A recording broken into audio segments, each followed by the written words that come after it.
سڵاوتان لەبێ و ئەم کاتتان باش لە کەناڵی یاسوێ زانکۆ لە خزمەتیەوەی خۆشەویستین بۆ درێژەدان بە ڤیدیۆکانمان سەبارەت بە زانکۆ پەیمانگاکانی هەرێمی کوردستان و باسکردنی ئەو بەشانەی کە لە هەر پارێزگا و هەروەها لە هەمان کۆلێژە هەن. بۆ ئەم ڤیدیۆیە باسی کۆلێژی یاسا لە زانکۆکانی هەرێمی کوردستان بۆی خۆشەویست دەکەین تاوەکو بزانین لە چەند شار هەمانە و کەمترین کۆنمرەکانی چەندن بە زانکۆڵاین و پارالێل و ئێواران ئەگەر هەیبێت.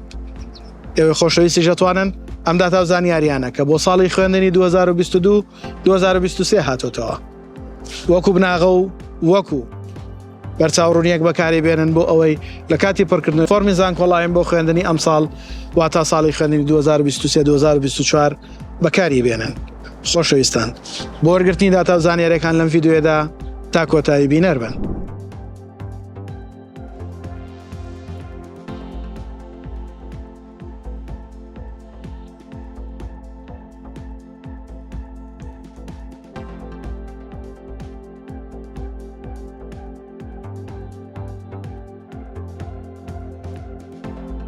خۆشەویستانم ئەوەی کە باسمان کرد بریتیمون لە کەمترین کۆنمرە وەرگیراوەکان بۆ بەشی یاسا لە کۆلێژەکانی یاسا لە هەرێمی کوردستان بە هیوای ئەوەی جێگای سوود و ڕەزامەندی ئەوەی خۆشەویست بێ و لە کاتی پڕکردنەوەی فۆرمی زانکۆڵاین سوودی لێ ببینن. ئێوەش بۆ ماندووبوونمان لایک و کۆمنت سەبسکرایبی کەناڵەکەمان لە یاد مەکەن.